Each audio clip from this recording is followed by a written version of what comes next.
3টি মাস না, বরং 9টি মাস 10টি মাস মা গর্ভের মধ্যে ধারণ করলেন। শুধু তাই না, বলে দুনিয়াতে আসার পরে তুমি খাবা কি, তুমি কিভাবে তোমার বাঁচা হবে, তুমি কিভাবে দুনিয়াতে সুন্দরভাবে চলতে পারবা। আল্লাহ বলেন, বান্দারা আমি মাওলা তোমার মায়ের বুকের মধ্যে তোমার রিজিকের ব্যবস্থা করে দিলাম। আল্লাহ ওসিয়ত কেন করে? আল্লাহর ওসিয়ত করারও পূর্ণাঙ্গ একটা কারণ আছে। আর মা বাবার সাথে ভালো আচরণ কেন করবে, এর কারণটা আল্লাহ জানায়া দিলেন। আল্লাহ বলেন, রে গুলাম, আমি মাওলা তো তোর খালিক, আমি মাওলা তো হলাম তোমার রাজ্জাক, আমি মাওলা হলাম তোমার রিজিক দাতা। আমি আল্লাহ তো ওসিয়ত করতেই পারি, কারণ আমি মাওলাই তো তোমারে বানাইলাম। আমি আল্লাহ ওসিয়ত করতে পারি, কারণ আমি মাওলাই তো তোমার জন্য রিজিকের ব্যবস্থা করলাম। হে বান্দারা, ওই মাওলার ওসিয়ত অনুযায়ী মা বাবার সাথে ভালো আচরণ করার কারণটা কি? বলে কারণ হলো, 1 নম্বরে ওই মা এত কষ্ট করে করে করে করে গর্ভের মধ্যে ধারণ করলেন। 2 নম্বরে দুনিয়াতে আসার পরে ওয়াফিসালুহু ফি আমাইন, আল্লাহ বলেন, রে গুনাহ, দুনিয়াতে আসার পরে তোমার মা তোমাকে 2টি বছর কত কষ্ট করে দুগ্ধপান করাইলো। আল্লাহ এরপরে জানায়া দিলেন, আনিস কুরুলি, হে আমার বান্দা বান্দিরা, তারপরে আমি মাওলার শুকরিয়ায় তুমি নিমজ্জিত হয়ে যাও। কেন আমি মাওলার শুকরিয়া আদায় করবি? কারণ হলো, আমি মাওলাই তো তোরে বানাইলাম, আমি মাওলাই তো ওই মায়ের গর্ভের মধ্যে তোকে বাঁচায়া রাখলাম। দুনিয়াতে তাকায়া দেখো, গর্ভে থেকে সন্তানটা দুনিয়াতে আসার পর ওই সন্তানটাও মারা গেল, ওই মাটাও মারা গেল। আল্লাহ বলেন, আমি তোকেও বাঁচায়া রাখলাম, তোর মাটাকেও আমি সুন্দরভাবে দুনিয়াতে বাঁচায়া রাখলাম। এত সুন্দর করে করে আমি আল্লাহ তোকে গর্ভের মধ্যে বানাইয়া বানাইয়া বড় করে নিলাম। আবার দুনিয়াতে আসার পরে 2টি বছর আমি দুগ্ধপান করাইলাম তোর মায়ের মাধ্যমে, রিজিকের ব্যবস্থা করলাম তোর মায়ের মাধ্যমে। 1 নম্বরে আমি মাওলার শুকরিয়ায় তুই নিমজ্জিত হয়ে যাও। মাওলার শুকরিয়া কেমনে করবা? নামাজ পড়ার মাধ্যমে নাকি সারার মাধ্যমে? হ্যাঁ, নামাজ পড়ার মাধ্যমে শুকরিয়া আদায় করো, রোজাগুলো রাখার মাধ্যমে শুকরিয়া আদায় করো, তুমি তাহাজ্জুদের নামাজ পড়ার মাধ্যমে শুকরিয়া আদায় করো, ইশরাক পড়ার মাধ্যমে শুকরিয়া আদায় করো, আউয়াবিন পড়ার মাধ্যমে শুকরিয়া আদায় করো, বেশি বেশি জিকির করার মাধ্যমে শুকরিয়া আদায় করো, তুমি পাঞ্জে গেনা নামাজ বা জামাতে পড়ার মাধ্যমে শুকরিয়া আদায় করো।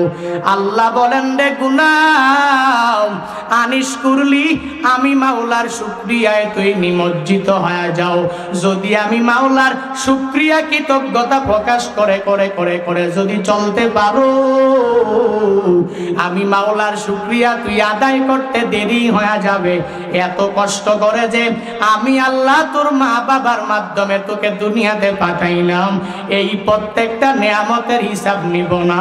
আমি আল্লাহ শুকরিয়া আদায় করার কারণে ওই কিয়ামতের ময়দানে তোকে জান্নাতের মধ্যে ঢুকায়া দিব। আতিনা ফি দারে দুনিয়া না হাসান, আতিনা ফি দারে উকবা না হাসান, ইয়া কিয়াসাল মুস্তাগীসিন নাহদিনা লফদিখারা বিল উলুমে ওয়াল গিনা, হর গরি মে দেনে তু তৈয়ার হায়, ঝুনা মঙ্গে উস তু বেজার হায়। আল্লাহ বলেন, 1 নম্বরে শুকরিয়া আদায় করো। আনিস কুরলি, হে আমার বান্দা বান্দিরা, আমি আল্লাহ যে এত মায়া করে করে এত দয়া করে করে তোকে দুনিয়াতে পাঠাইলাম, আমি মাওলার 1 নম্বরে শুকরিয়া আদায় করবি। 2 নম্বরে যেই মা বাবার মাধ্যমে তুমি দুনিয়াতে আসলা, ওই মা বাবার সাথে খারাপ আচরণ করা যাবে না।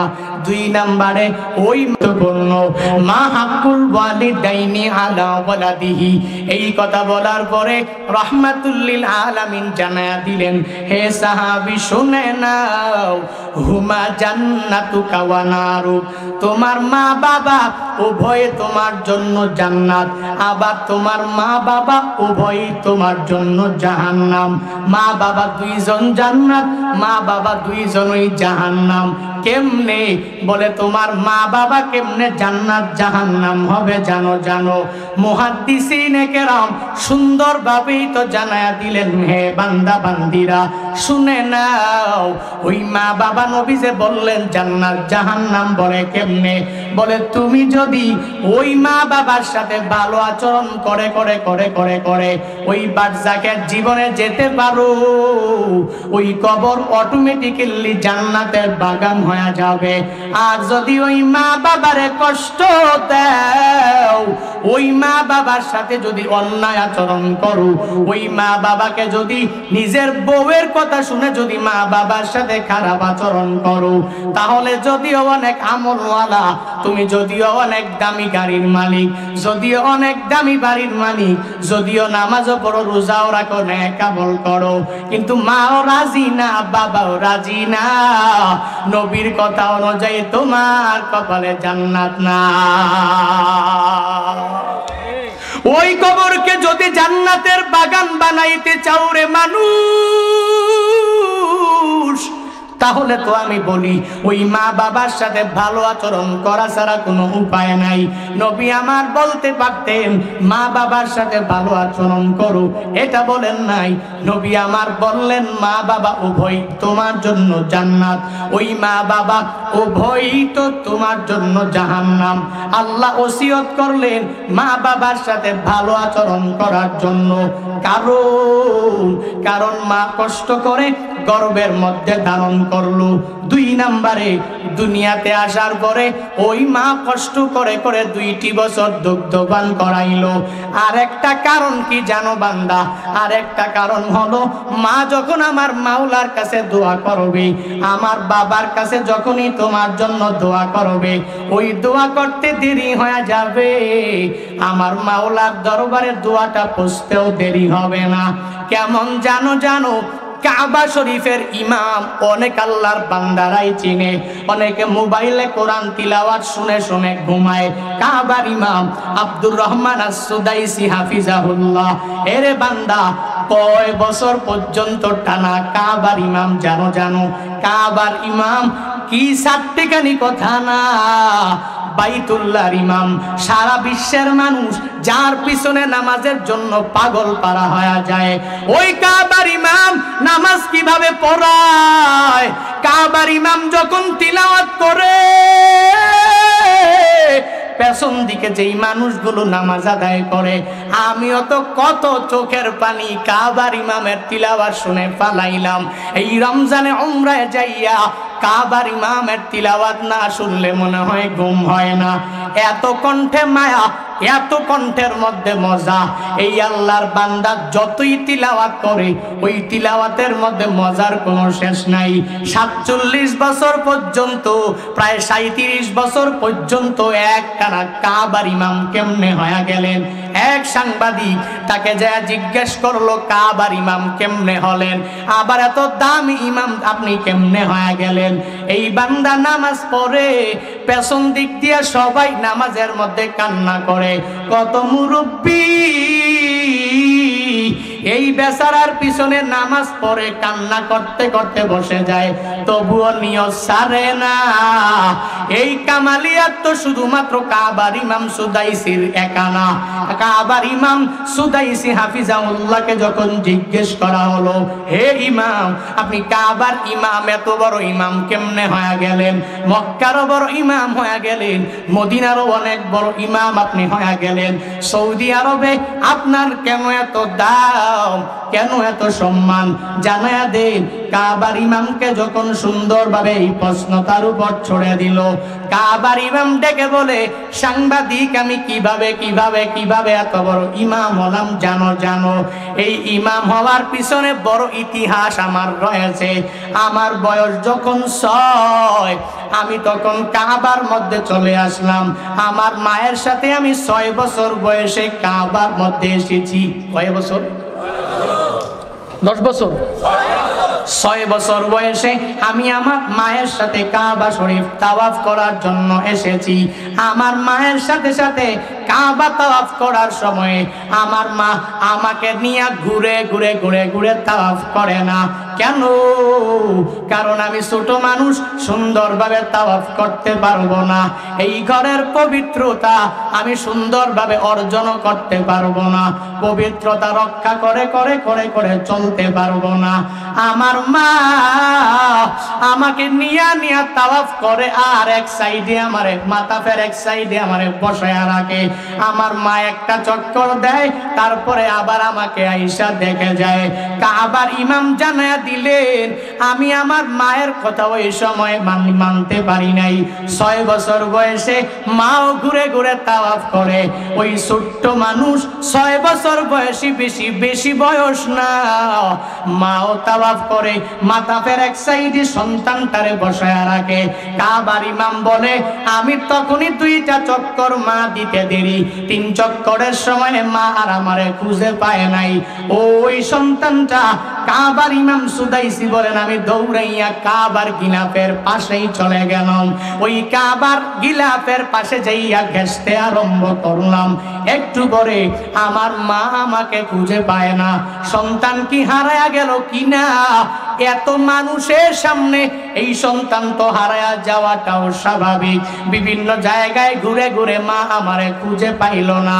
দৌড়াইয়া তাকায়া দেখে কাবা শরীফের ইমাম আব্দুর রহমান আস-সুদাইসি কাবার পাশে দিয়া গেছে ওই কাবার কালো গিলাফের গেছে ঘুরে আর তাওয়াফ করে। দৌড়াইয়া মা চলে গেলেন। মা বললেন, হে আমার সন্তান, এই কাবা অনেক বড় দামি ঘর, এই ঘরের পবিত্রতা তুমি রক্ষা করে চলতে পারবা না। চলো, এই ঘরের পবিত্রতা বড়, এই পবিত্রতা পবিত্র ঘরের পবিত্রতাও বড় মহান। এই ঘরের সুন্দরভাবে তুমি এই ঘরের পবিত্রতা রক্ষা করতে পারবা না, সুন্দরভাবে বজায় রাখতে পারবা না। দৌড়াইয়া মা তাকে নিয়ে আবার মাতাফের এক সাইডে রেখে দিলেন, আবার তাওয়াফ করা আরম্ভ করে দিলেন। আর একটা তাওয়াফ ঘুইরা আইসা দেখে সন্তানটা আবার ওখানে নাই। আবার দৌড়ায়া জায়গায় তাকায়া দেখে এই কাবা শরীফের ইমাম সে গেছে ওই কাবার কালো গিলাফের পাশ দিয়া ঘুরে বেড়ায়। এবার ওই মা যা ডেকে বলে, সন্তান রে, বুঝলাম না এই কাবার পাশে তুই কেন বারংবার চলে আসো? আমি আগেই বলেছি এই কাবা বড় দামি ঘর, এই ঘরের সম্মান তুই দিতে পারবি না। এই কাবা বড় দামি ঘর, এই দামি ঘরের সম্মান বজায় রেখে তুই চলতে পারবি না। চল, আমি বুঝলাম না কেন বারবার তুই এটা ঘেসে যাও। ছোট্ট ওই সন্তানটা 6 বছর বয়সে মাকে কি সুন্দর করে জবাব দিয়া দেয়। মাকে ডেকে বলে, ও মা, এই দুনিয়াতে আমি কত ঘর দেখেছি, এত সুন্দর ঘর তো আমি দেখি নাই। এই দুনিয়াতে কত ঘর আমি দাম্মাম শহরের মধ্যে দেখলাম, কিন্তু এই বাইতুল্লাহর মতো এত সুন্দর ঘর আমি কোথাও পাই নাই। কারণটা কি জানো না? এই দুনিয়াতে যত বড় বড় বিল্ডিং দেখো, ওই কাবা শরীফের সামনে যেই বান্দা গিয়া দাঁড়া যাবে, ওই কাবা শরীফের গিলাফ দেখতে দেরি হয়ে যাবে। বলে দুনিয়ার এত বড় বড় প্রাসাদের দিকে তাকাইলেও মনটা শান্তি হবে না। ওই বাইতুল্লাহর দিকে যদি তুমি বান্দা একলাস অন্তরে নিয়া যদি মনে করো এই কাবার উপরে আছে মালিক, আল্লাহর কসম করে বলতে পারি, চোখের পানি ধরে রাখতে পারবা না, পারবা না, পারবা না। ওই কাবা শরীফ দেখলেই চোখ দিয়া পানি বের হবে, ওই অন্তরটাও অটোমেটিক্যালি নরম হয়ে যাবে। কারণ ওই ঘর তো দুনিয়ার কোনো ঘর না রে মাগুরার মানুষ,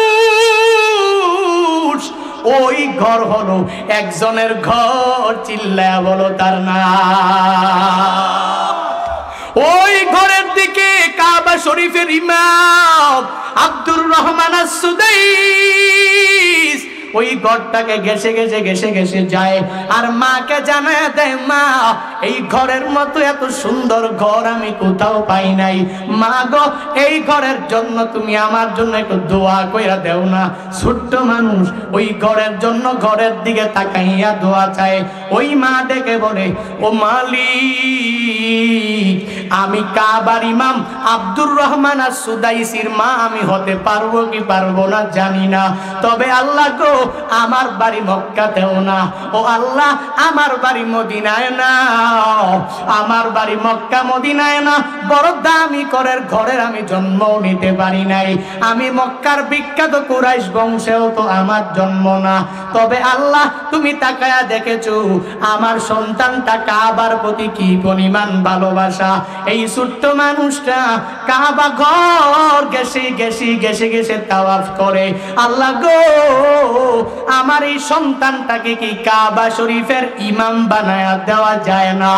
ওই মা আমার মাওলার কাছে দোয়া করলেন, কাবা শরীফের ইমাম বলে দুনিয়ার মানুষেরা আমার মা যখন আমার জন্য দোয়া করলেন, আজকে আমি কাবা শরীফের ইমাম হয়ে গেলাম, এটা আমার কামালিয়াত না, এটা আমার অর্জন না, এই কাবা শরীফের ইমাম হওয়ার পিছনে একজনের দোয়া, তিনি হলেন আমার মা। এজন্য হে মাগুরার মানুষেরা কি বুঝাইতে চাইলাম জানো? জানো বলে মায়ের দোয়া মাওলার দরবারে ডাইরেক্ট কবুল হয়ে যায়। মাওলার কাছে কি বিনয়ের সুরে সুরে বলে দিল, আল্লাহ আমি তো মক্কার কোনো মেয়ে না, মদিনারও কোনো মেয়ে না, আল্লাহ আমার বাড়ি দাম্মাম, কিন্তু তুমি চাইলেই তো কাবা শরীফের ইমাম বানায়া দিতে পারো। কাবা শরীফের ইমাম মায়ের দোয়ায় কাবার ইমাম হয়ে গেলেন। এ বান্দারা সোশ্যাল মিডিয়ায় কাজ করো, ওই মায়ের দোয়া নিয়া নিয়া যদি আগায় যেতে পারো, দেখবা যেখানেই যাইবা ওখানেই দেখবা কল্যাণের কোনো কমতি নাই, যেখানেই যাইবারে গোলাম ওখানেই গেলে দেখবা সফলতার কোনো শেষ নাই। জুনায়েদ আল হাবিব কই কুমিল্লা কই মাগুরা এসে কেমনে বয়ান করে, এত মানুষের সামনে কেমনে কথা বলে, আমিও তো বিভিন্ন জায়গায় গেলে গেলে বলি এলেম নাই হেলেম নাই, আমলেরও কোনো পাত্তা নাই, কেমনে এত মানুষের সামনে বয়ান করলাম জানো না? এই বয়ান করার পিছনে মায়ের দোয়া বাবার দোয়া তো অবশ্যই আছে। এক আল্লাহর বান্দা ওদিন আমারে জিজ্ঞেস করলো, জুনায়েদ ভাই আল্লাহ আপনার এত দ্রুত কেমনে এই লাইনে কবুল করলেন? আমি বললাম রে ভাই, যেখানেই যাই মায়ের থেকে দোয়া নিয়া নিয়া নিয়া আগায়া যাই, যেখানেই যাই আমি আমার বাবার থেকে দোয়া নিয়া নিয়া আগায়া যাই। প্রতিদিন ঘরের মধ্যে যাইয়া রাত ৩টা ৪টা পর্যন্ত যখন বেজে যায়, আমি ঘরের মধ্যে যাইয়া আমি আমার মাকে যখন ডাক দিয়া বলি, মা তুমি দরওয়াজাটা খুলো না, আমার মা দৌড়াইয়া আইসা সিগারেটটা খুইলা আমারে রিসিভ করে বুকের মধ্যে জড়াইয়া তারপরে নিয়া নিয়ে আমারে ঘুম পাড়ানির খাটের মধ্যে নিয়ে যায়। কেন জানো? জানো জানো আমি আমার মা থেকে দোয়া নিয়া নিয়া মাগুরাতে আসি। ওই মায়ের থেকে দোয়া নিয়ে গতকাল লক্ষ্মীপুর গেলাম, ওই মায়ের থেকে দোয়া নিয়ে যাব। এভাবে 2 মাস 2.5 মাস পর্যন্ত ঘুরে বেড়াই, বিভিন্ন জায়গায় অ্যাক্সিডেন্ট দেখলাম, কত জায়গায় তো কত বাধা খেলাম, কিন্তু তাকায়া দেখলাম ওই মায়ের দোয়া নিয়ে আগায়া গেলে দুনিয়ার কোনো মানুষ বিরোধিতা করেও মাহফিল বন্ধ করতে পারে না। দুনিয়ার কোন মানুষেরা আমাকে নিয়ে কত কটূক্তি করে করে করে হেনস্থা অপমান করতে পারে না, কারণ ওই মা বাবার দোয়া নিয়ে যেই বান্দাই আগায়া যাবে এই দুনিয়াতে ঠেকবে না, ঠেকবে না, ঠেকবে না। আসমানের নিচে জমিনের উপরে এই বান্দার মতো দামিও কেউ হবে না। ওই মা বাবার থেকে দোয়া নিয়ে চলো, ওই মা বাবার দোয়া নিয়ে আগায়া যাও, কারণ দুনিয়াতে ওই মা বাবার দোয়াটাই আমার মায়ের আল্লাহর দরবারে ডাইরেক্ট কবুল হয়ে যায়। হে বান্দারা, আল্লাহ ওসিয়ত করে সুন্দরভাবে জানায়া দিলেন, আমার বান্দা বান্দির দলেরা ওই মা বাবার সাথে কেন তোমরা ভালো আচরণ করবা? এক নম্বরে আমি মাওলার ওসিয়ত মেনে মেনে তোমার করা লাগবে। দুই নম্বরে ওই মায়ের সাথে তুই কেন ভালো আচরণ করবা? ওই মায়ের সাথে ভালো আচরণ করার কারণ হলো মা এত কষ্ট করে করে তোমাকে গর্ভের মধ্যে ধারণ করলেন। শুধু তাই না, মা দুনিয়াতে আসার পরে 2টি বছর দুগ্ধ পান করাইলেন। এই কারণেই তো ওই মায়ের সাথে ভালো আচরণ করা লাগবে। নবীর হাদিসে পেয়ে গেলাম ওই মায়ের সাথে কেন ভালো আচরণ করা লাগবে। বলে ওই মা বাবা পূর্ণাঙ্গ সন্তানের প্রতি মহাব্বত নিয়া নিয়া আমার মাওলার দরবারে দোয়া করতে দেরি হয়ে যাবে, মাওলার দরবারে দোয়া পৌঁছতে দেরি হবে না। মা বাবার দোয়া করলে কবুল করে কে? কথা বলে না। কাবা শরীফের ইমাম আব্দুর রহমান আস-সুদাইস মা দোয়ার বদৌলতে যদি কাবার ইমাম হতে পারে, আমি আপনি ওই মায়ের দোয়া নিয়ে কাজে গেলে ওই কাজে অসফল কিভাবে হব, কিভাবে বিফলে যাব, সফলতা আমি পূর্ণাঙ্গ বলতে পারি। আপনি মা থেকে দোয়া নিয়ে যাবেন, বাবার থেকে দোয়া নিয়ে যেই কাজেই যাবেন, খোদার কসম করে বলি পশ্চিমকালেও যদি আপনি পূর্ণাঙ্গ রহমতের নজরে সুন্দরভাবে তাকিয়ে মা থেকে মন থেকে যদি দোয়া নিয়ে যেতে পারেন, আল্লাহর কসম, আল্লাহর কসম, ওই দোয়া অবশ্যই কবুল হবে, ওই কাজে আপনি অবশ্যই সফল হবেন। এটা আমি নিজেই প্রমাণ। এই জন্য প্রিয় ভাই, না মা বাবার সাথে অন্যায় আচরণ করা যাবে না। মা বাবা দোয়া করলে কবুল করে কে? আল্লাহ। ওই মা বাবা যদি একবার বদদোয়া করে, ওই বদদোয়া কবুল হবে কি হবে না? কথা বলেন। মা বাবার দোয়ায় কত বড় দামি ইমাম হয়ে গেলেন তিনি, আমরা কেন পারবো না? মা বাবার সাথে ভালো আচরণ কেন করব? বলে কারণ কি? বলে কারণ হলো ওই মা তোমার জন্য এত কষ্ট করলেন। 2 নম্বরে কারণ কি? বলে কারণ হলো ওই মা তোমাকে 2টি বছর দুগ্ধ পান করালেন। তো তুমি দুনিয়ার বাহ্যিক দৃষ্টিতে যদি তাকাও, কোনো ব্যক্তি যদি তোমাকে সাহায্য করে, তুমি তার সাথে শুকরিয়া আদায় করো, তুমি তার খেদমত করো, তুমি তার প্রশংসা করো, তো যেই মা এত কষ্ট করলেন, যেই বাবা এত কষ্ট করলেন, ওই মায়ের সাথে ওই বাবার সাথে কি ভালো আচরণ করা যায় না? যিনি এত কষ্ট করে, যার মাধ্যমে তুমি দুনিয়াতে আসলা, করা যায় না? ভালো আচরণ করা যায় না? এটা আল্লাহ এজন্যই এই কারণগুলো জানায়া দেয়, ইঙ্গিত দিয়ে দিয়ে জানায়া দেয়, হে বান্দারা ওয়াসাইনাল ইনসানা বিওয়ালিদাই, আমি আল্লাহ ওসিয়ত করলাম ইনসান মা বাবার সাথে ভালো আচরণ করো। কেন করবা? এই 2টা কারণেই করব। শুধুমাত্র কি তাই না? রহমাতুল লিল আলামিন বলেন, সালাসু দাওয়াতিন মুস্তাজাবাত লা শাক্কা ফীহিন্না দাওয়াতুল মাজলুম ওয়া দাওয়াতুল মুসাফির ওয়া দাওয়াতুল ওয়ালিদাইন লিওয়ালাদিহি। নবী আমার বলেন 3 ব্যক্তির দোয়া আমার মাওলার দরবারে কবুল হয়ে যায়। কোন কোন কোন 3 ব্যক্তি? নবী আমার বলেন ওই 3 ব্যক্তির দোয়া আমার মাওলার দরবারে কবুল হয়ে যায়। সালাসু দাওয়াতিন মুস্তাজাবাত, বলে ওই বান্দারা মুস্তাজাবুদ দাওয়া। কেমন কেমন? বলে যেই বান্দা আমার মাওলাকে ডাকতে দেরি হয়, আমার মাওলা তার ডাকের মধ্যে সাড়া দিতে দেরি করে না। এই বান্দা মাওলারে যখন ডাকে, আমার মাওলা এই বান্দার ডাকে রাজি হয়ে যায়। আল্লাহ তাআলার পয়গম্বর খবর জানা দিলেন, সাদাসু দাওয়াতিন মুস্তাজাবাত, দুনিয়াতে ওই 3 শ্রেণীর লোকেরা আছে, যেই 3 শ্রেণীর লোকেরা আমার মাওলার দরবারে যখনই হাত উঠাইয়া দোয়া করে, ওই 3 শ্রেণীর দোয়া আমার মাওলার দরবারে সরাসরি কবুল হয়ে যায়, এতে কোনো সন্দেহ নাই। বলে 1 নম্বরে হলো দাওয়াতুল মাজলুম, যেই বান্দা মাজলুম, জুলুম করে যার উপরে, নির্যাতন করে যার উপরে, মেম্বার, চেয়ারম্যান, মেম্বার অফ পার্লামেন্টরা অনেক সময় অনেকের উপর জুলুম করে, নির্যাতন করে। আগে ছিল গরিব, হঠাৎ করে টাকাওয়ালা বাড়ির মালিক হয়ে গেল, অনেক বড় দামি গাড়ির মালিক হয়ে গেল। এখন এই বান্দা মানুষের উপর জুলুম করে, এই বান্দা মানুষের উপর নির্যাতন করে, এলাকায় সমাজে আছে না নাই?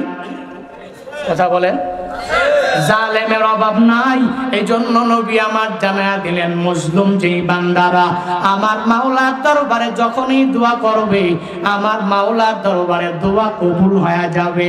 2 নম্বরে দাওয়াতুল মুসাফির, আমি জুনায়েদ আল হাবিব মুসাফির, আমার দোয়া মাওলার দরবারে কবুল হয়ে যাবে। 3 নম্বরে ওয়া দাওয়াতুল ওয়ালিদাইন লিওয়ালাদিহি, ওই সন্তানাদির উপরে পিতা মাতা যেই দোয়াটাই করবে, আমার মাওলার দরবারে বান্দা কবুল হয়ে যাবে। কেমন জানো ওই দোয়াটা কেমন হবে? বলে মুসা নবীর একটা ঘটনা বললে স্পষ্ট এসে যায়। ওই মায়ের দোয়ার বরকতে এক আল্লাহর বান্দা কত বড় দামি হয়ে গেলেন। মুসা নবী, পাগলা নবী, আমার মাওলার সাথে সর্বাবস্থায় তুর পর্বতে যাইয়া কথা বলে।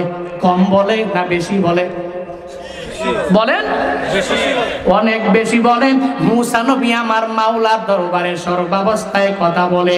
এজন্যই তো মুসা নবীর উপাধি হলো কালিমুল্লাহ।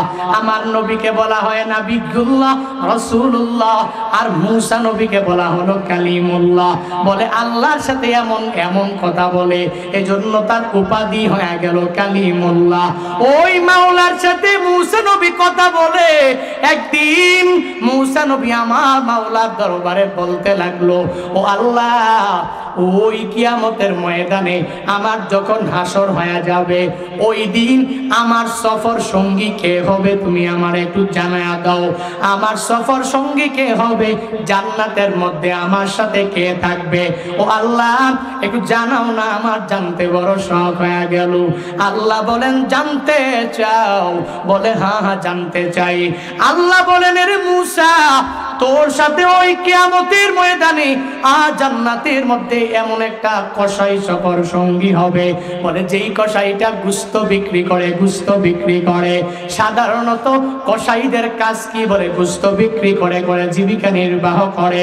এই বান্দার সাথে এত বড় একটা পয়গাম্বরের হাসর হয়ে যাবে। মুসা নবী আমার মাওলার কাছে এমন কোন জিনিস নাই, জানে না। শুধু তাই না, ওই মুসা নবী আমার মাওলার দরবারে কি পরিমাণ প্রশ্ন করে। একদিন মুসা নবী আমার মাওলার কাছে ডেকে ডেকে বলতে লাগলো, হে মালিক, তুমি আল্লাহ যদি মুসা হইতা, আমি আল্লাহ, আমি মুসা যদি আল্লাহ হয়ে যেতাম, তাহলে তুমি মুসা হয়ে আমি আল্লাহর কাছে কি চাইতা?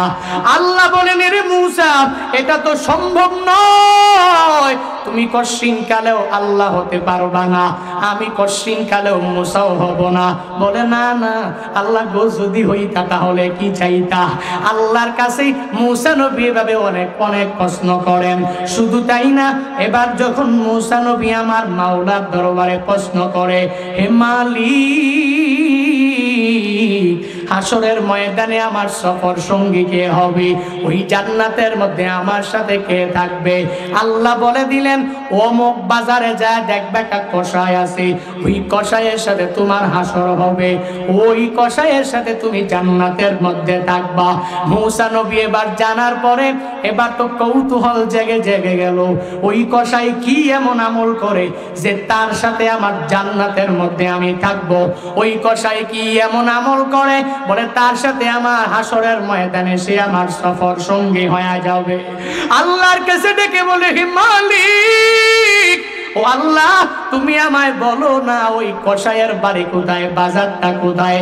আল্লাহ যখন লোকেশন জানায়া দিলেন, মুসা নবী দৌড়াইয়া ওই লোকেশন অনুযায়ী চলে গেলেন। যাইয়া দেখেন ওদিকে কসাইটা সারাদিন গোশত বিক্রি করে, মাগরিব পর্যন্ত, সূর্যাস্ত পর্যন্ত তার জন্য অপেক্ষা করতে লাগলো। কেন? এই বান্দার সাথে আজকে তার বাড়িতে যাবে। এই বান্দা কি এমন আমল করলো আমার সাথে সে সফর সঙ্গী হয়ে যাবে? কি এমন আমল করলো সে জান্নাতের মধ্যে আমার সঙ্গেই থাকবে? এবার সূর্যাস্ত পর্যন্ত অপেক্ষা করার পরে তাকায়া দেখে ওই কসাইটা গোশতের দোকানটা যখন বন্ধ করবে, একটা কাগজের মধ্যে, একটা থলের মধ্যে কিছু ওই গোশতগুলো নিয়ে আল্লাহর বান্দা দোকানটা বন্ধ করে বাড়িতে যাওয়ার জন্য যখন রওনা হয়ে গেল, মুসা নবী প্রতিমধ্যে যায় ওই কসাইটাকে ডেকে বলে, কসাই, এ কসাই কই যাও? বলে আমি বাড়ি যাই। কি করো? বলে আমি কসাইয়ের কাজ করি। মুসা নবী তো সবই জানে, তবু ওই কসাইটাকে জিজ্ঞাসা করে কেন? এবার ডাক দিয়া বলে, কসাই তোমার বাড়ি থেকে তুমি একজন মুসলমানের অতিথি বানাইবা। কি বানাইবা? তোমার বাড়িতে কি একজন মেহমান রে তুমি অতিথি বানাইবা। বলে কে হবে ওই অতিথি? বলে আমি তোমার সাথে তোমার বাড়ির মধ্যে থাকতে চাই। কসাই বেচারা তো ওই মায়ের দোয়া নিয়া ঘুরে, এই বান্দা তো মানা করতে পারে না। ওই বান্দা তো অতিথি পরায়ণ। মুসা নবীকে দেখে বলে, অসুবিধা নাই, মুসা নবীকে তো কসাই চিনে। কসাই চিনে না। এবার মুসা নবীকে চিনে না। মুসা নবী এই কথা বলার পরে তাকে নিয়া রওনা হয়ে গেলেন। চলেন আমার বাড়িতে আপনি আজকে মেহমান হয়ে থাকবেন, কোনো অসুবিধা নাই।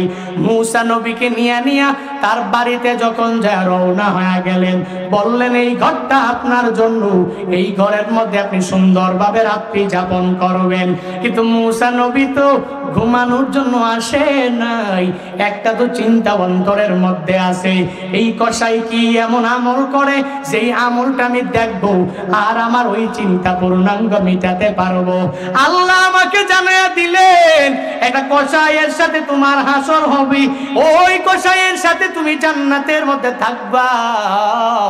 আমি এই কসাইয়ের সাথে সুন্দরভাবে থাকা লাগবে, আজকে রাতটা আমি তার সাথেই কাটানো লাগবে। মুসা নবী এবার ওই দরওয়াজার ফাঁকা দিয়া তাকাইয়া দেখি এই বান্দা থলের মধ্যে দিয়া যেই গোশতটা আনলো, নিজে এই গোশতগুলো রান্না করলো। রান্না করে শেষ করে একটা বাটির মধ্যে গোশত নিল, কিছু ঝোল নিল, চামচ নিয়া একটু দূরে যাইয়া তাকায়া দেখে ঝুড়ির মধ্যে একটা অনেক বৃদ্ধা মহিলাটা কবুতরের বাচ্চার মতো। কবুতরের বাচ্চার দেহের মধ্যে তো কোনো গোশত থাকে না, হাড্ডির কোনো অভাব নাই। ওই মুসা নবী তাকায়া দেখে কবুতরের বাচ্চার মতো একটা বৃদ্ধা মহিলাকে ওই ঝুড়ি থেকে নিয়া আল্লাহর বান্দা ঝুড়ি থেকে বের করে দিয়া ঝুড়ির মধ্যে সুন্দর করে বসাইয়া তাকে নিজের হাতে গোশত ভক্ষণ করালো। শুধু তাই না, আবার তাকে চামচ দিয়া একটু ঝুল খাওয়ায়, একটু গোশত খাওয়ায়, একটু ঝুল খাওয়ায়। এরে মাগুরার মানুষ, ওই মায়ের কে একদিনও কি তুমি না নিজের হাতে খাওয়াইতে পেরেছো? অনেক আল্লাহর বান্দা এমন আছে আজও পর্যন্ত মারে খাওয়াইতে পারো নাই। নিজের হাত দিয়ে চামচ দিয়া খাওয়াবা দূরের কথা, হাত দিয়াও খাওয়াইতে পারো নাই, কারণ বউয়ের মহাব্বতে মারে ভুলে গেল। ওই সন্তানের মহাব্বতে ওই মারে তুমি ভুলে গেলা বান্দা। না, ওই মায়ের দোয়া আমার মাওলার দরবারে দেখো কেমনে কবুল হয়ে গেল। ওই মা ওই কসাই মাকে একটু ঝুল খাওয়ায়, একটু গোশত খাওয়ায়, ওই কবুতরের বাচ্চার মতো পুরা দেহের মধ্যে হাড্ডির কোনো অভাব নাই, চিকন মানুষ একটু খায় আর আমার মাওলার দরবারে দোয়া করে, হে মালিক আমার এই সন্তানটা আমারে ভুলে যায় না, আমার এই সন্তানটা আমি এত বিদ্যা হয়ে যাওয়ার পরে আমারে ফালায়া দিয়ে যায় না। ও আল্লাহ, আমার এই সন্তান আমারে ফালায়া যায় নাই, আল্লাহ গো আমার এই সন্তানটাকে তুমি দুনিয়াতে কল্যাণকামী বানাইও।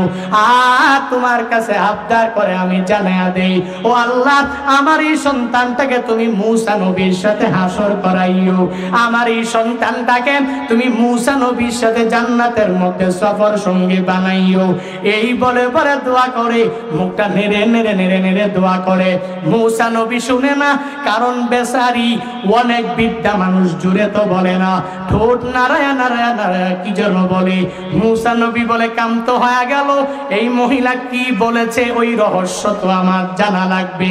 সকালবেলা যখন বের হয়ে যাবে ওই লোকটাকে যা জিজ্ঞাসা করে, হে কসাই শোনো শোনো, ওই গভীর রাতে তুমি তোমার ওই বৃদ্ধা মহিলাকে জুড়ি থেকে বের করে করে একটা ইয়ের মধ্যে নিয়া, বাটির মধ্যে নিয়া তুমি যে ঝুল খাওয়াইলা, গোস্ত খাওয়াইলা, আর ওই মহিলাটা যে কি যেন মুখটা ঠোঁট নাড়াইয়া নাড়াইয়া কি যেন বলল, ওই মহিলাকে আর ওই মহিলা কি বলল আমায় জানায়া দাও।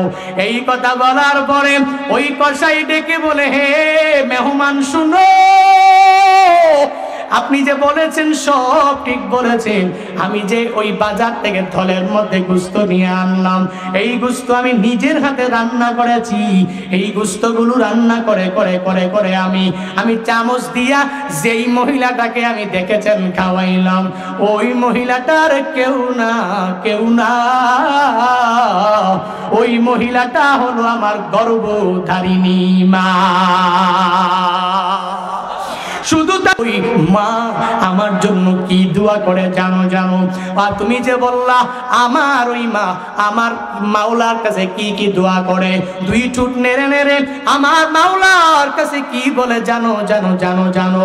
শুধুমাত্র আজকে আমার জন্য দোয়া করে এমনটা না, প্রতিদিন আমি সারাদিন কাজ করে রাতের বেলা যখন গোস্তগুলো নিয়ে নিয়া যখন আমার মায়ের দরবারে হাজির হয়ে গেলাম, ওই মায়ের দরবারে এসে এসে যখন আমি ওই বাটি দিয়ে গোস্ত যখন আমি আমার মায়ের খাওয়া দিলাম, আমার মা আমার জন্য আল্লাহর কাছে দোয়া করে, হে মালিক আমার সন্তানটাকে তুমি দুনিয়াতে কল্যাণকামী বানাও, আর তুমি আখিরাতে আমার এই সন্তানটাকে মূসা নবীর সাথে হাসর করাইও। আমার মা আমার জন্য ঠোঁট নাড়াইয়া নাড়াইয়া এই দোয়া করে। মূসা নবী ডেকে বলে, এরে কসাই শুনে নাও, তোমার মায়ের দোয়া আমার মাওলার দরবারে কবুল হয়ে গেছে। তুমি যেই অতিথিকে এই রাতের মধ্যে তোমার ঘরের মধ্যে স্থান দিয়েছিলা, আমি হলাম ওই মূসা নবী। তোমার মায়ের দোয়াও আমার মাওলার দরবারে কবুল হয়ে গেছে। ওই আখিরাতে কিয়ামতের ময়দানে তুমি আমারই সফর সঙ্গী হবা, তুমি আমার সাথে একসাথেই জান্নাতে থাকবা। খেদমতে মা দর পে দর কুন সুবহ শাম, তাকে বাসি দর্দ আলম মি কো নাম। খেদমতে মা দর পে দর কুন ইখতিয়ার, তাকে বাসি দর্দ আলম বখতিয়ার। ওই মায়ের চরণে সকাল থেকে রাত পর্যন্ত বান্দা পড়ে যাও। স্ত্রীর কথা শুনো অসুবিধা নাই, তবে মায়ের থেকে বেশি না। মাকে মায়ের ভাবে দাম দাও, স্ত্রীটাকে স্ত্রীর ভাবে তুমি সম্মান দাও। যাকে যেই পরিমাণে রাখার ওই পরিমাণেই রাখো, তবে মনে রাখবা ওই মায়ের দোয়া মাওলার দরবারে কবুল হয়ে যাবে। এই ময়দানে অনেক আল্লাহর বান্দা এখানে বসে আছো, যেই বান্দা বাড়িতে যাইয়া মার থেকে দোয়া নিয়ে ঘুমাইতে যেতে পারবা না, যেই বান্দারা বাড়িতে যাইয়া বাবার চেহারা দেখে ঘুমাইতে যেতে পারবা না, এ বান্দারা মদিনাওয়ালা নবী তো কি সুন্দর করে জানায়া দিলেন, আমার যে উম্মত মায়ের আর বাবার চেহারার দিকে যদি নেক নজর দিয়া যদি একটি বার তাকাইতে পারে, আল্লাহ তার আমল নামায় একটা কবুলিয়াত হজ উমরার সওয়াব দিয়া দিবে। এক সাহাবী জিজ্ঞাসা করে, নবী আমার ও নবী গো, আমি আমার মায়ের দিকে বাবার দিকে যদি একবার না দুইবার না যদি নেক নজর দিয়া যদি 100 বার যদি আমি তাকাই, তাহলে আল্লাহ কি আমার আমলনামার মধ্যে 100টা হজ উমরার সওয়াব দিয়া দিবে। নবী আমার বললেন, সাহাবী শুনো, তুমি তোমার মা আর বাবার সাথে মুখের দিকে যদি চেহারার দিকে যদি নেক নজর দিয়া যদি 100 বার তাকাও, আল্লাহ মায়া করে তোমার আমলনামায় 100 বার হজ উমরা করার সওয়াব দিয়া দিবে। 3 লক্ষ টাকা খরচ করো, 3 লক্ষ টাকা খরচ করে মক্কায় যাও, মদিনায় দৌড়াও। ওই মক্কা মদিনায় গেলে তোমার হজ কবুল হয়েছে কি হয় নাই, কোন ট্রাভেলসের মালিকেরা এই গ্যারান্টি দিতে পারবে না, তুমিও ওই গ্যারান্টি দিতে পারবে না। তবে শুনে নাও, ওই মা বাবার দিকে যদি নেক নজর দিয়া তাকাইতে পারো, কবুলিয়াত হজ এবং উমরার সওয়াব আমার মাওলা তোমার আমলনামায় দিয়া দিবে। এক সাহাবী যাইয়া ডেকে বলে, নবী আমার তো মাও নাই বাবাও নাই, আমি বাড়িতে যাওয়ার পরে আমি কার দিকে তাকাবো, আমি বাড়িতে যাওয়ার পরে আমি কোন বাবার চেহারার দিকে তাকাবো। নবী গো, ওই মা বাবার হক আমি কেমনে আদায় করব? ও নবী, ওই মা বাবার পূর্ণাঙ্গ হক আদায় করেছে বলে বিবেচিত কেমনে হয়ে যাব? নবী আমার বলেন, তোমার মা নাই, তোমার বাবাও নাই, আমি নবীও তো এতিম, আমার মা নাই, আমার বাবাও নাই। তবে শুনে নাও, ওই মা বাবা চারটা নাই, তারা 3টা আমল বেশি বেশি বেশি বেশি করে নাও। মদিনাওয়ালা নবী জানায়া দিলেন, যার মা নাই যার বাবা নাই 3টা আমল বেশি বেশি করো। 1 নম্বরে, এ সন্তান তুমি নিজে নামাজি হয়ে যাও, তুমি নিজে রোজাদার হয়ে যাও, তুমি নিজে তাহাজ্জুদ পড়নেওয়ালা হয়ে যাও, তুমি নিজে ইশরাক পড়নেওয়ালা হয়ে যাও, তুমি নিজে আউয়াবিন পড়নেওয়ালা হয়ে যাও।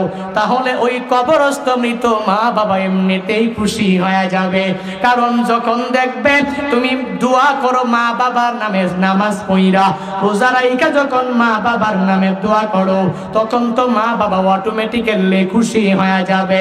নবী আমার বললেন, এই দুনিয়াতে যাদের মা নাই বাবা নাই, 2 নম্বরে যে আমলটা বেশি বেশি করবা, ওই মার আত্মীয়দের সাথে সুন্দর আচরণ করো, ওই বাবার আত্মীয় স্বজনদের সাথে সুন্দর আচরণ করো, মার আত্মীয়দের হক সুন্দরভাবে তাদের হাতে বুঝাইয়া দাও, বাবার হক গুলো আদায় করো, আর বাবার আত্মীয় স্বজনের হক গুলো সুন্দর করে আদায় করে দাও।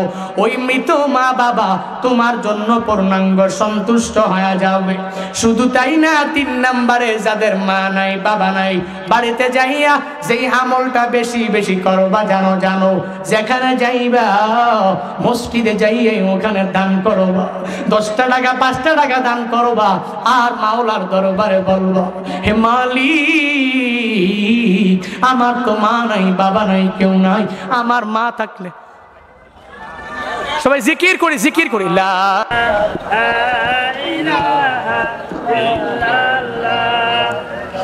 রহমাতুল্লিল আলামিন জানায়া দিলেন, বলে যেই বান্দাদেরই মা নাই বাবা নাই, ওই বান্দারা সর্বাবস্থায় দোয়া করবে, হে মালিক 5টা টাকা আমি দান করলাম, 1000 দান করলাম, যেই দানটা করলাম এই দানের উসিলায় তুমি আমার মা বাবার কবর জান্নাতের বাগান বানায় দাও।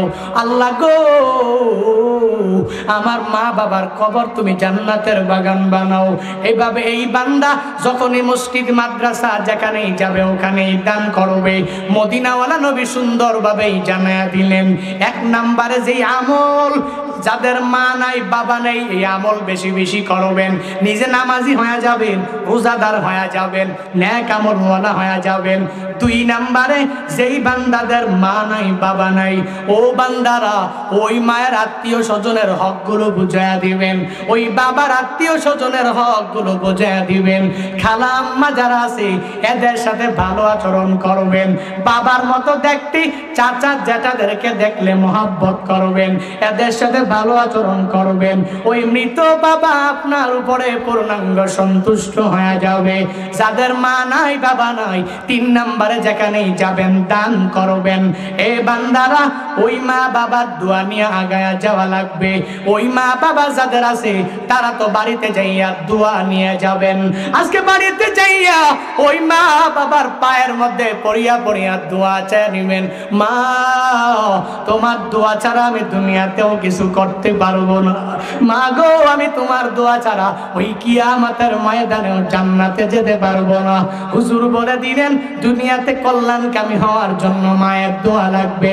আবার জানায়া দিলেন যতই নামাজি রোজাদার নেক আমল আমি হয়ে গেলাম, তবু আমি জান্নাত তোমার সন্তুষ্টি ছাড়া আমি পাবো না, কারণ তোমার সন্তুষ্টির মাঝেই তো রইল জান্নাত, তোমার সন্তুষ্টির মাধ্যমেই রইল আমার জাহান্নাম, তোমার সন্তুষ্টি অসন্তুষ্টির মধ্যেই রইল আমার মাওলার সন্তুষ্টি আর অসন্তুষ্টি। তো আমি আমার মাওলার জান্নাত তখনই পেয়ে যাব যখন মা তুমি আমার জন্য একটু দোয়া করে দিবা, ও বাবা তুমি যখন আমার জন্য একটু দোয়া করে দিবা। এই মাহফিল থেকে কোন কোন বান্দা যাদের মা বাবা বেঁচে আছে, কার কার বেঁচে আছে আমার মতন দুটো হাত দেখাও না রে বান্দারা। বেঁচে আছে মা বাবা? হ্যাঁ, মা বাবা বেঁচে আছে। আল্লাহ গো এই মানুষগুলোর মা বাবার হায়াতে তুমি বরকত দাও, আমিন কোন না রে ভাই। আল্লাহ এই মানুষগুলো মা বাবা বেঁচে আছে, এই নিয়ামতগুলো তুমি বাঁচাইয়া বাঁচাইয়া রাখো। আল্লাহ গো মা বাবার দোয়া নিয়ে চলার তৌফিক দাও। হাত নামা যাদের মা নাই বাবা নাই, দুইজনেই নাই, অথবা যাদের মা নাই বাবা আছে, বাবা নাই মা আছে, দুটো হাত আমার মাওলারে দেখাও। আল্লাহ গো এই মাগুরার জমিনের মধ্যে তুমি তাকায়া দেখো, এই মানুষগুলোর কারো মা নাই বাবা আছে, কারো বাবা নাই মা আছে। যাদের মা নাই মার কবর জান্নাতের বাগান বানাও।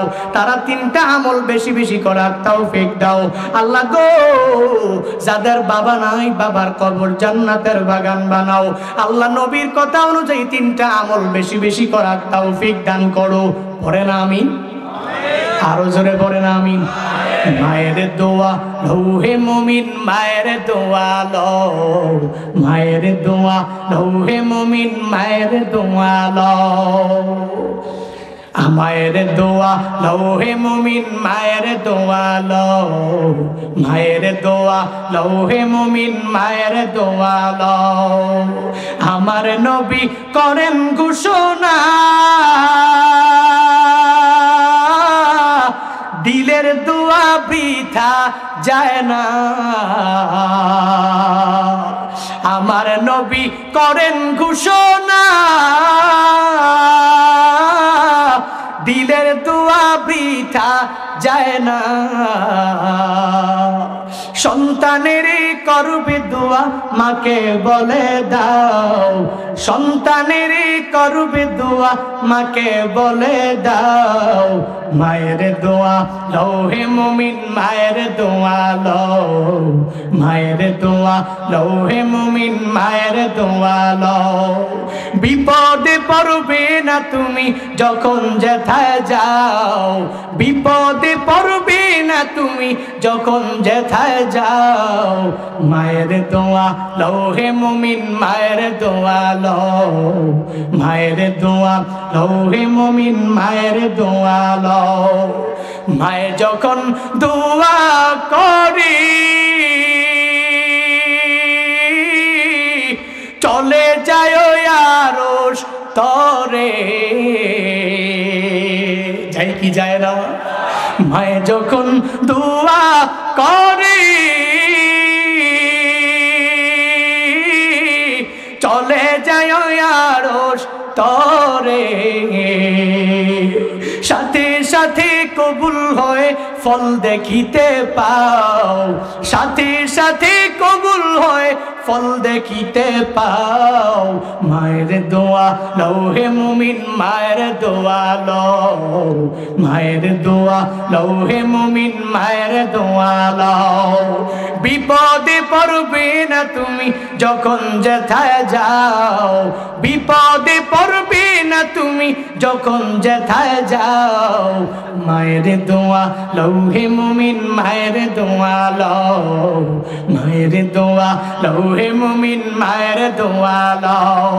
জান্নাতে চাবি আমার মা, ও মা গো জান্নাতের চাবি তুমি মা জান্নাতের চাবি আমার মা, ও মা গো জান্নাতের চাবি আমার মা। মা যার বেঁচে নাই তার মতন দুঃখী নাই, মা যার বেঁচে নাই তার মতন দুঃখী নাই, কালা ফুফু মায়ের সমান না, ও না গো কালা ফুফু মায়ের সমান না। জান্নাতের চাবি আমার মা, ও মা গো জান্নাতের চাবি আমার মা, জান্নাতের চাবি আমার মা, ও মা গো জান্নাতের চাবি আমার মা।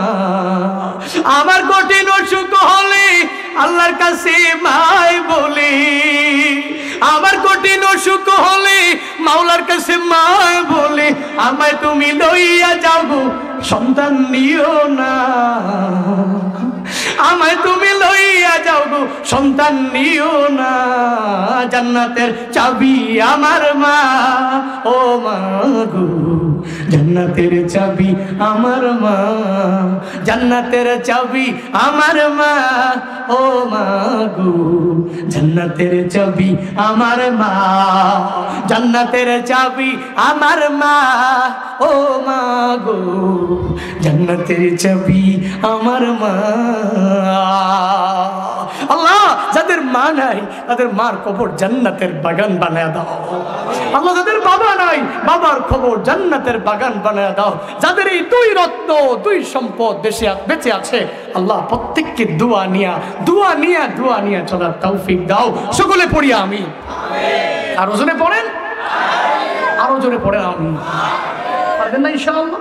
আজকে এই মাহফিল থেকে শিক্ষা নিয়ে বাড়িতে যাবেন, জুনায়েদ আল হাবিবের দিকে তাকাইবেন মাঝে মাঝে বাড়িতে যাইয়া, যখন মার দিকে তাকাবেন বা বার দিকে তাকাবেন তখন আমার কথা মনে রাখবেন, হায় ভাই আরে আমার তো আমি এই যে মঞ্চে বয়ান করলাম 1.5 ঘন্টার উপরে প্রায় বয়ান হয়ে গেল, এই যে বয়ান করলাম এই বয়ানগুলো কেমনে করি, মানুষ কেমনে শুনলো, হায় হায় ইলিম নাই হিলিম নাই ভাই, আমার ওই পরিমাণ আমল আমি করতে পারি না, কিন্তু কেন আল্লাহ এত সম্মান দেয়। ওয়াল্লাহি ওয়াল্লাহি ওয়াল্লাহি মা বাবার দোয়া ছাড়া সম্ভব না।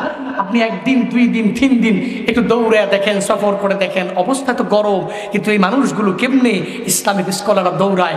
আল্লাহি এদের উপরে মা বাবার দোয়া আছে, আল্লাহর কৃপা আছে, এটা আপনি বিশ্বাস করলেও করতে পারেন, না করলেও কোনো অসুবিধা নাই। কিন্তু আমি মনে করি পূর্ণাঙ্গভাবে বাংলাদেশের যত হক্কানি উলামায়ে কেরাম আছে যারাই ওয়াজ মাহফিল করে দৌড়ায় তাদের উপরে মা বাবার দোয়া আছে বলেই এরা ওয়াজ মাহফিলের কথা বলতে পারে, এরা ওয়াজ মাহফিল লাঞ্ছিত অপমান হয় না, সম্মান নিয়ে যায়, সম্মান যায় নিয়ে আসতে পারে। আপনিও একটা জায়গায় রওনা হবেন, মাকে বলবেন মা মন থেকে দোয়া করবেন, মন থেকে দোয়া করবেন, বাবা মন থেকে দোয়া করবেন। পকেটে টাকা থাকলে 100 টাকা 200 টাকা 500 টাকা যাওয়ার সময় মার হাতের মধ্যে দিয়ে দিবেন। ওয়াল্লাহি ওই মা যেই পরিমাণ খুশি হবে, টাকা কিন্তু 100 টাকা কিন্তু 500 টাকা কিন্তু 1000 টাকা কিন্তু বেশি না, কিন্তু ওই মায়ের কাছে এই 1000 টাকার দাম আসমান জমিনের চাইতেও বেশি। আপনি জানেন না আরে সব মানুষের কাছে গিয়ে বলবে জানিস নি আমার ছেলেটা, জানিস নি যাওয়ার সময় আমার মেয়েটা আমাকে দিয়ে গেছে 500 টাকা 1000 টাকা। হায় হায় রে, এই গ্রামীণ এই মারা যারা শহরাঞ্চলে থাকেন, গ্রামীণ মাকে আসলেই সুন্দরভাবে মার সাথে থাকবেন, মার সাথে উঠা বসা করবেন, মাকে সময় দিবেন, মা যেই ভাষায় কথা বললে বুঝে ওই ভাষায় কথা বলবেন। পারবেন না মাগুরার ভাইরা? পারবেন না ইনশাআল্লাহ? আল্লাহ তুমি সব ভাইকে তুমি তৌফিক দাও। পড়েন আমিন, আরো জোরে পড়েন না আমিন। আস্তাগফিরুল্লাহাল্লাযী লা ইলাহা ইল্লা হুয়াল হাইয়্যুল কাইয়্যুম ওয়া আতুবু ইলাইহি লা হাওলা ওয়া লা কুওয়াতা ইল্লা বিল্লাহিল আলিয়্যিল আযীম। আস্তাগফিরুল্লাহ রাব্বী মিন কুল্লি যামবিন ওয়া আতুবু ইলাইহি লা হাওলা ওয়া লা কুওয়াতা ইল্লা বিল্লাহিল আলিয়্যিল আযীম। জগদল বাজার শ্রমিক যারা আছেন এবং ব্যবসায়ী যারা আছেন, ক্ষুদ্র ব্যবসায়ী থেকে বড় ব্যবসায়ী, প্রত্যেকের জন্য মুনাজাতের দোয়া হবে, প্রত্যেকে দোয়া করবেন ইনশাআল্লাহ। আল্লাহ প্রত্যেককে সিহতে আফিয়তের সাথে হালাল ভাবে ব্যবসা করার তৌফিক দান করুক। পড়েন আমিন। আল্লাহ এই বাজারকে যত মহামারী আছে, যত ধরনের গজব আছে, সব কিছু থেকে হেফাজত করে রাখেন। পড়েন আমিন, জোরে পড়েন। সর্বোপরি দোয়া, আল্লাহ বাংলাদেশ নয় সারা বিশ্বের প্রত্যেকটা মানুষকে আল্লাহর গজব থেকে হেফাজত করুন। মাননীয় প্রধানমন্ত্রী বলেছেন যে 23 সালে দুর্ভিক্ষ আসবে। আল্লাহ আমাদের প্রত্যেককে দুর্ভিক্ষ থেকে হেফাজত করেন, পড়েন আমিন। হায় হায়, দুর্ভিক্ষ আসলে কি পরিস্থিতি হবে এটা আল্লাহ জানে, আল্লাহ ভালো জানে। এই জন্য প্রিয় ভাইরা দোয়া করবেন, দোয়া করবেন আল্লাহ যাতে যারা চাটুকার, সুদখোর, ঘুষখোর, জুলুম করে, নির্যাতন করে, আল্লাহ এদেরকে হেদায়েত দিক। আল্লাহ এদের কারণে আমাদেরকেও না মারুক। কারণ আল্লাহ তো যখন কোনো গজব দেয় তখন শুধুমাত্র কোনো কাফের, মুশরিক, জালেমকে দেয় না, বরং ভালো মানুষকেও তো দেয়। সবার সাথে একসাথে গজব আসে। সেজন্য আমরা দোয়া করি যাদের কারণে গজব আসবে, আল্লাহ তুমি এদেরকে হিদায়াত দাও, আল্লাহ তুমি এদের কারণে আপামর এই জনতাকে কষ্ট দিও না। সকলে পড়ি না আমিন। আরো জোরে পড়েন। আল্লাহ মজদুম উলামায়ে কেরাম যারা জেলখানায় আবদ্ধ হয়ে আছে, আল্লাহ প্রত্যেককে মুক্তির ব্যবস্থা করে দেন। সকলে পড়ি আমিন। আরো জোরে পড়েন। প্রত্যেকের জন্য মন থেকে দোয়া হবে। কেউ কথা বলবে নাকি? কমিটির পক্ষ থেকে কথা বলবে? কমিটির পক্ষ থেকে কেউ কথা বলবে? না বলবে না, মুনাজাত হয়ে যাবে। আস্তাগফিরুল্লাহ রাব্বি মিন কুল্লি যামবিন ওয়া আতুবু ইলাইহি লা হাওলা ওয়ালা কুওয়া ইল্লা বিল্লাহিল আলিয়্যিল আযীম। আলহামদুলিল্লাহি রাব্বিল আলামিন والصلاة والسلام على سيد الأنبياء والمرسلين وعلى آله وأصحابه أجمعين يا أرحم الراحمين يا أرحم الراحمين يا أرحم الراحمين اللهم اجعلني صبورا واجعلني شكورا واجعلني في عيني صغيرا وفي أعين الناس كبيرا اللهم اجعلنا من المستجابين للدعوات اللهم إنا نعوذ بك من زوال نعمتك وتحول عافيتك وفجاءة نعمتك وجميع سخطك يا رب العالمين رب ارحمهما كما ربياني صغيرا সবাই পড়েন রব্বির রহমহুমা কামা রব্বায়ানি সগীরা। ওরে দয়ার মালিক, কুদরতের নজর দিয়া এই মাগুরা জগদল বাজারের দিকে একটু তাকায়া দেখেন না রে আল্লাহ। আপনার কতগুলো আশিকিন, জাকিরিন, শাকিরিন বান্দা নিয়ে হাত বানাইলাম। আয় আল্লাহ, এই গভীর রাতে দুনিয়ার মানুষের দরওয়াজাগুলো বন্ধ হয়ে গেল, কিন্তু তোমার দরওয়াজা বন্ধ না। তোমার দরওয়াজায় আমরা সবাই মিলে ফিরে আসলাম। আয় আল্লাহ, জিন্দেগিতে এমন কোনো বড় বড় গুনাহ নাই আমরা করি নাই, যেই গুনার খবর মা জানে না, বাবা জানে না, দাদা জানে না, দাদি জানে না, যেই গুনার খবর কেউ জানে না। আয় আল্লাহ, এত গুনাহ করেছি, এত গুনাহ করেছি, জিন্দেগির সব গুনাহগুলো তুমি ক্ষমা করে দাও আল্লাহ। আয় আল্লাহ, 3 শ্রেণীর লোক তোমার দরওয়াজায় নিয়ে হাত বাড়াইলাম। আল্লাহ, কারো মা নাই, বাবা দুনিয়ায় বেঁচে আছে, কারো বাবা নাই, মা দুনিয়ায় বেঁচে আছে রে আল্লাহ। কেউ এরকম এতিম,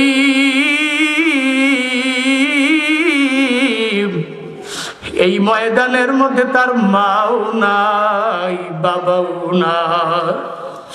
আয় আল্লাহ, এই ময়দানে যাদের মা নাই, মার কবর জান্নাতের বাগান বানায়া দেন না রে আল্লাহ। আয় আল্লাহ, এই ময়দানে যাদের বাবা নাই, বাবার কবরগুলো জান্নাতের বাগান বানায়া দেন না রে আল্লাহ। আয় আল্লাহ, এই যে ঠান্ডা আসতেছে, সবাই ল্যাপ তুষক কেনার জন্য প্রস্তুত হয়ে গেল।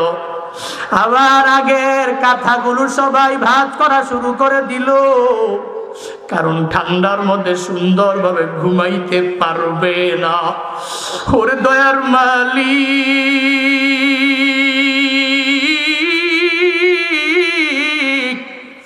আয় আল্লাহ, এই ঠান্ডার মধ্যে কত দামি দামি কম্বল তো আমরা ইউজ করি, কত দামি দামি কাঁথা ইউজ করি, কিন্তু ওই মাটাকে নিজের হাতে যে কত বান্দারা শোয়া দিয়ে আসলো, ওই মা কবরের মধ্যে কিভাবে আছে জানা নাই।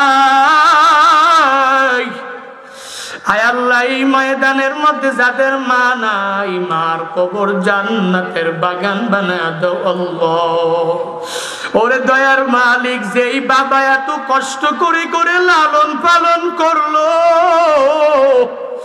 আয় আল্লাহ, যেই বাবা এত কষ্ট করে করে সন্তানের ভার নিজের উপরে ধারণ করলো, নিজে সন্তানের না খাইয়া সন্তানের খাওয়ায়া দিল, নিজে নতুন লুঙ্গি না পরে সন্তানটারে পরাইলো, নিজে নতুন জামা না বানাইয়া সন্তানটারে বানায়া দিল।